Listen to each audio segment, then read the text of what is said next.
Една од најхуманитарните организации кај нас, ако не и најхуманитарната организација која што се занимава со решавање на проблемите на граѓаните на најранливите категории на граѓани во општеството. Црвениот крст повторно е во акција, повторно со нови активности, нови кампањи со цел да им помогнат на најранливите категории на граѓани. По тој повод денеска со нас во студиото е Катерина Гиевска, стручен соработник на Црвениот крст на град Скопје. Добар ден, Катерина, и добро дојдовте. Добро ве најдов. Како што споменав на самиот почеток, постојано имате нови активности, постојано сте во акција, никогаш не мирувате, секогаш има убав повод со кој што би ве пречекале кај нас за да им соопштиме на нашите гледачи што е она што најактуелно кај вас. Може ли да почнеме токму од оваа тема? Што работите во моментов? Токму така, веќе годишното време е пролет, тоа значи дека се интензивираат и активностите кои што се повеќе со средби со граѓаните, со донатори, со поединци кои што сакаат да допрат до ранливите категории на население и да дадат поддршка. Не дека тоа не се случува во текот на целата година, но ете токму овој период ја одбележува и неделата на солидарност. Тоа е една традиционална активност на Црвениот крст на Република Македонија, односно Црвениот крст на град Скопје, третата недела во месец април. Овој пат организираме голема соберна акција, организираат и општинските организации, така и на градско ниво. Овој пат соработуваме со пензионерските здруженија, односно Националниот сојуз на здруженија на пензионери на Република Македонија и нивните локални ограници, кои што ќе се вклучат во организација и прибирање на храна за оние кои што се најранливи. Во моментот и во теке акцијата, но во таа недела ќе се случи прибирањето на целата, граѓаните се информирани и потоа ние ќе правиме дистрибуција на истото. Овој период исто така е актуелен со изработка на малите ПХВ проекти, ние ги нарекуваме мали, но тоа се навистина големи проекти. Сме зборувале и друг пат за овие, се работи за програмата која што работи со млади во Црвениот крст на град Скопје и кој што ги поттикнува младите да прават активности, проекти за добробит на заедницата на локално ниво и таа се имплементира на целата територија на нашата држава, така што во моментот се тие млади на терен и работат, го чекаат својен крајен термин кога ќе треба да ги достават истите да бидат евалуирани, што значи дека во моментот доста ранливи категории се помагаат, со кои што ние уште не сме свесни, но ќе го дознаеме тоа за многу брзо. Исто така предстои од велигденските празници, а по повод велигденските празници ние имаме веќе една традиција со така наречено велигденско дрво, кое што во петок на 12 ќе биде отворено во Рамстор и тука ќе можат граѓаните да донираат. Ова го правиме за децата кои што се штеници од Центар за деца со церебрална парализа и ред други активности кои се тековни во континуитет. Така, ги споминавте и ПХВ проектите. Може ли да издвоиме еден проект за да им доближиме на нашите гледачи, да им ја доближиме представата за тоа што всушност работи, какви се овие проекти кои што ви велите големи, но сепак мали, но сепак големи? Така. Ќе споделам 3 проекти кои што се од претходни години, не знам ни точно која година се. Еден од проектите всушност е млади волонтери од Дебар, кои што ја поминаа ПХВ обуката како да дадат поддршка во заедницата, ја мобилизираат цела заедница и без никакви средства да добијат од никого, односно да прават локално поттикнување на заедницата, на своите сограѓани, на компаниите кои што тука функционираат, изградија куќа за самохрана мајка. Така што тоа е една активност. Друга активност е градење на рампа за хендикепирано лице да има пристапност до своето место на живење. Но една трета активност, односно трет проект би кажала описменување на дете кое што не било инволвирано во редовното образование, да може да почне да оди со своите ученици и да ги стигне, за да може да биде вклучено во редовното образование во оделение кога треба да биде. Така што целосно описменување на ромско дете и тоа се различни типови на активности колку што може да видите. Едните се во материјални добра, другите се во човечки капацитети, вложување и сето тоа ние ги поттикнуваме да прават. Значи никога не им даваме јасни насоки што точно треба да направат, туку да развиваат својата креативност, но најбитно е да ја истражат заедницата и нивните потреби, односно на луѓето за кои што тие одредиле дека треба да им се даде поддршка. Така, токму тоа сакав и да ве прашам следно. Велите да истражат заедницата, самите излегуваат во своето место на живење, во поблиските населени места, самите дознаваат на кого му треба помош, како се одлучува на кого ќе му се помогне? Апсолутно. Тоа е токму тоа ние што ги поттикнуваме. Не им кажуваме ние Црвениот крст вие ќе таму и таму ќе помогнете, туку напротив, тие се еден вид мали истражувачи. Најбитно е тоа дека доколку немаат некоја дојава или не знаат дека веќе постои некое лице, затоа што многу често ги охрабруваме дека не треба да одат они во друга држава да помагаат, не треба да одат во друг град. Некој пат можеби во својот клас има некој на кој што треба да му се помогне, во своето училиште, во својот помеѓу комшиите, да, во своето мало едноставно, да. Првиот процес на истражување е тоа дека тие треба да се обратат до некоја институција, да побараат за некаква база на лица кои што се ранливи категории, откако ќе донесат одлуката за на кого ќе дадат поддршка, нормално согласно и капацитетите кои што тие ги имаат како млади да ги развијат и колку се чувствуваат подготвени. Вториот процес е многу важно да титат лицето или групата да прашаат што е тоа што има потребно. Ги охрабруваме да не одлучуваат тие сами што ќе дадат на човекот, туку напротив, тоа што има потребно се даде. Знаете како, да не даваме на некого карикирам сега, да не даваме фен за коса, ако тој некој нема топла вода дома. Ме разбирате. Така што на тој начин се обидуваме да ги направат тие две истражувања, едно прво за самата целна група на која што ќе помогнат, а после тоа и за потребите на истата. Да, пред малку споминавте и дека непосредно пред нас следува токму неделата на солидарност, во која што се прибира храна, а потоа се донира оваа храна. Сега ја знам дека вие имате списоци во Црвениот крст на кого му е потребна храна, имате списоци со социјално ранливи семејства. Меѓутоа, што доколку некое семејство не е во тој список, а навистина му е потребна помош, може ли самото да дојде да се пријави, да каже дека е семејство во социјален ризик и дека му е потребна ваша помош, па за на некој начин да го евидентирате?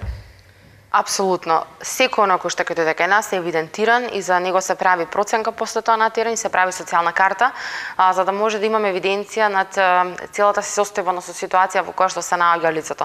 Во тесна комуникација сме со центрите за социјална работа, со меѓуопштинскиот центар за социјална работа и Министерството за труд и социјална политика. Веќе правиме и сме во процес на едно синхронизирање на тие датабази, како не би имало преклопување и имаме еден унифициран пристап во делот на хуманитарната помош. Тука сме да излеземе пред со оние основни минимални стандарди, типот на храна, хигиена, кебе, облека, но секако секој лице е добро дојдено да ја побара помош и да видиме ние каде може да продолжиме. Подготвени сме исто така не само да пружиме ваков тип на помош, туку да ги воведеме луѓето во системот на социјална заштита, да се обидеме да остварат некои од правата кои што би можеле да им следат, а ги нуди државата. Така што подготвени сме тоа секако доколку постои соработка и доколку другата страна го сака тоа. Оно што е исто така важно е да се спомене дали граѓаните имаат доверба во Црвениот крст, дали ви веруваат, дали доаѓаат со резерва по нечија препорака, дали доаѓаат само иницијативно, дали веруваат дека навистина вие ќе им помогнете. Многу често доаѓаат по некоја препорака, многу често доаѓаат сами. Но немало ситуација да не излеземе на терен со амблемите на Црвен крст и да не приде некој кој што е ранлив и да побара поддршка. Ќе ги спомнам најчесто децата на улица кои што прво приагаат до нас за да побараат некаква поддршка. Дефинитивно мислам дека не гледаат како некаква закрила, некој кој што може да добијат, а не некој кој што нешто ќе им одземе или ќе ги заплаши или ќе ги казни. Затоа што луѓето во социјален ризик многу често знаат и да стравуваат од да се плашливи токму така. Но процесот на градење на доверба е голем. Се работи за организација која што функционира повеќе од 75 години на ова поднебие и е меѓународна и едноставно светски бренд. Така што тоа е нешто што се градело со текот на годините и многу внимаваме на тоа да остане така. Би ги спомнала и мигрантите кои што транзитираа низ земјата кои што единствено во нас гледа некој кој што може да им даде поддршка и не се плаша. Така, а имаше голем број мигранти, имаше и многу позитивни приказни кои што јас можев да ги слушнам, позитивни приказни на мигранти кои што транзитираат тука, некои и остана во Македонија, благодарејќи на помошта од Црвениот крст, некои се адаптира, почна и да стана и дел од Црвениот крст, помошници, ако не се лажам, може ли да споделиме некоја интересна приказна? Да, имаше таква приказна, токму така, сега колегите може би знаеле малку повеќе да кажат за деталите, но секако не би откривале нели за колку станува збор. Имаше таква приказна каде што, па можам да кажем кажем и неколку кога самите лица кои што беа во камповите сака да дадат поддршка и нешто да прават. Знаете, тоа е еден вид, можеби да си дозволам да кажам, еден вид на работна терапија, затоа што не е поинтата само да се седи и ништо да не се прави таму, туку сака да бидат мобилизирани, да се чувствуваат продуктивни. Имаше повеќе навистина такви приказни и меѓусебна комуникација, но да не ја спомнуваме само оваа последно случување кое што беше зад нас е и босанската и косовската криза, дел од нив се наши колеги во моментот, така што да, отворени сме ние за соработка генерално, како со поединци физички лица, така со правни лица, компании, и едноставно секој кој што сака да има соработка, ние сме тука. Така, покрај хуманитарна помош, покрај помош во средства за хигиена, постелни на јадење, дали давате и правна помош, доколку на никого му е потребно, а не може да си ја дозволи, дали се тоа за работи за самохрана мајка, дали за старо лице, дали се нуди и таква помош, дали соработувате со правна служба, со здравствени служби? Апсолутно, со сите тие. И со здравствените институции имаме меморандум за соработка со здравствениот дом Скопје, со повеќето институции кои што го подразбираат здравствениот систем, но исто така и со системот на социјална заштита. Така што во тој дел социјалните работници кои што се инволвирани во програмите на Црвениот крст на град Скопје како добро го опознаваат правото и кои се сите права кои што може еден човек да ги оствари, реализира, доколку за нешто не сме сигурни. Тука се колегите кои што работат во институциите да се консултираме, да ги истираме луѓето на правиот пат, да може да ги земат сите потребни документи, да ги има, да аплицира, да се истара целиот процес. Но и како во делот на правната помош имаме соработка со млади правници, така што тоа е таа една мрежа на луѓе кои што мора да комуницира на дневна основа, затоа што е потребно еден интегративен пристап кога се дава поддршка од таков тип. Така, претпоставувам тука да доаѓа некоја психотерапија, доколку на никого му е потребна. Значи, секој кој што има потреба од било каква помош, може, а не може да се ја дозволи самиот, може да се обрати кај вас без да се двоуми. Да, апсолутно, особено во делот на психосоцијалната поддршка, тоа е нешто што на дневна основа го даваме малку подлабински со психотерапевти, бидејќи соработуваме со повеќе индивидуалци и организации кои што пружаат ваков тип на помош, ги имаме и ние во нашата организација и тоа е на важна основа за понатаму да продолжи лицето да живее и функционира како што е потребно. Така, некаде во средината на разговорот го споминавме и великденското дрво на желби. Не имам впечаток дека навистина пред секој голем празник се мобилизирате, присутни сте, им помагате на голем број граѓани. Овие средства ќе бидат донирани за децата од Центарот за церебрална парализа, меѓутоа дали и на другите им помагате, освен на нив? Секоја година се организираме различно. Пред самиот празник е секако и неделата на солидарност, не случајно, тогаш ќе имаме повторно организирање на хуманитарна помош, но како што рековте, да, години назад сме помагали на стари лица и на различни силни групи. Да знаете, сега ова го организираме кампањски, па тоа го промовираме, но во позадина стои тековна поддршка на сите лица, зборувам на лица со оштетен вид, на лица кои што имаат телесен инвалидитет, на лица во трето доба и така натака да не ги набројувам сите. Се добивали впечаток дека македонската нација е нација на хумани граѓани. Кога ќе се зема во предвид новогодишната елка на желби, кога ќе се зема во предвид великденското дрво кое што исполнува желби, дали со потешкотија се собираат средства за да се купат сите оние работи кои што ги бараат дечињата? Многу, да. Многу се, да. Ова ќе биде мое субјективно мислење. Сметам дека и како луѓето се расположени, но бара доста работа. Значи, воопшто не е лесно на тимот кој што го работи тоа, затоа што е потребно да се спроведе една информација секаде каде што е потребно за да може да луѓето бидат информирани пред да пристапат. Мојот впечаток и верувам дека така и со сите нас како индивидуи дека не сакаме туку така да донираме без да знаеме зашто и за кого донираме и каде одат тие средства или материјални добра или што и да ќе биде. Така што бара работа, бара многу промоција, бара многу комуникација, многу информирање, многу гостување во телевизии, многу ТВ емисии, многу споделување на радио, многу движење помеѓу населението. Но генерално луѓето се навистина расположени. Многу често се расположени, би рекла, повеќе за варијанти кога тие ќе добијат сепак нешто како внимание за тоа што го направиле, дали ќе тоа некаква благодарница, дали ќе тоа некоја мартинка, дека изработена од целата група или па некое мало цртешче, значи нешто што ќе им остане и нив за спомен дека го направиле тоа добро дело. Секако ние го практикуваме нештото затоа што тогаш се и самата ранлива категорија е повеќе активирана и чувствува како да враќа со нешто. Чувствува припадност, апсолутно, да. Така што тоа е една добра пракса, дефинитивно. Кога ги споменавме и старите лица, јас би сакала, еве и во разговорот малку повеќе околу нив, бевме пред неколку месеци присутни и во просторијата во Домот на хуманитарни организации Дарја Џамбас, каде што имаат можност да се социјализираат, да се дружат, ја користат ли често, доаѓаат ли? Да, многу често. Јас морам да признам дека лицата во трето доба многу полесно се организираат по некој пат од младите, многу се поиницијативни, едноставно го користат искуството што го имале од претходно и сега го користат буквално секој момент да бидат активни. Многу е важно дека постојат тие такви качиња каде што тие ќе го имаат чувството на припадност. Да потсетам само дека такви дневни центри на територијата на градот Скопје има вкупно 3, директно ги координира градот Скопје 3 од нив, а четвртиот се наоѓа во Маџари кај Старото кино и тоа го координира Црвениот крст Газиба, па кој што може да потсетиме и каде се наоѓаат сите? Едниот е нели во Маџари кај Старото кино, другите 3, едниот во Домот на хуманитарни организации Дарја Џамбас, близу општината во Црвениот крст Чаир и кај училиштето Дитурија во Саре. Така што сите овие се мобилизирани, сите работат на одредени, како да кажам, тековни активности, но секоја територија си има и своја проблематика, па таа е потенцирана секако помеѓу населението и кој што ги посетува овие дневни центри. Навистина се многу активни, изработуваат различни уметнички дела, организираат екскурзии, даваат поддршка.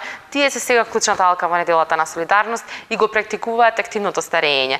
Но за програмата на стари лица треба да напоменеме дека го имаме и нега центарот, односно за оние лица кои што имаат, како да речам, можеби посериозни физички проблеми или пак со менталното здравје, веќе станува збор, значи потешки случаи кои што не може толку така да бидат опфатени во домашни услови или да бидат во дневните центри, се посетуваат во домашни услови, но со специјално едуцирани лица кои што може тоа да го пружат во домашни услови, така што имаме и такви, тоа е веќе едно социјално предпријатие кое што се развива и на што сме особено горди, морам да признам. Така, на кој начин се пријавуваат овие стари лица кај вас? Да, потребно се јават во Црвениот крст. Нашиот број е 3139 578. Може да го запишете некаде на екраните доколку или да се јават тука во вашата телевизија па да ги патите кај нас. И потоа веќе нашите социјални работници, тимовите ќе им објаснат каква е процедурата. Најчесто семејствата се јавуваат кај на овие лица поради тоа што многу често и самите лица не се во можност тоа да го остварат за себе, бидејќи може да станува збор за некаква деменција или Алцхаймер и така натака. Значи, како што кажав, малку посериозна категорија кога станува збор за староста. Така, јас се надевам дека со овие информации, овие корисни информации ќе им овозможиме на нашите граѓани да дознаат каде да се обратат во ситуациите во кои што им е навистина потребна помош, дали станува збор за социјални категории на граѓани или станува збор за стари лица или пак за млади кои што сакаат да бидат дел од Црвениот крст и да помогнат. И тука некаде, Катерина, ќе ти заблагодарам за разговорот, за сите споделени информации со нас. Благодарам и на вас за поканата. Остануваме да се известуваме меѓу себе и вашите гледачи за се она што е тековно и актуелно. Така, уште еднаш благодарам и ви посакувам навистина голем успех во работата, затоа што знам со каква енергија пристапувате на работата. Многу често имам можност да бидам присутна во Црвениот крст, да ги следам вашите активности и знам целиот тим со каков жар и со каква енергија работи за да им помогне на нашите сограѓани. Уште еднаш ви благодарам вам, ви благодарам и вам, драги гледачи, што со интерес го следевте нашиот разговор. Довидување.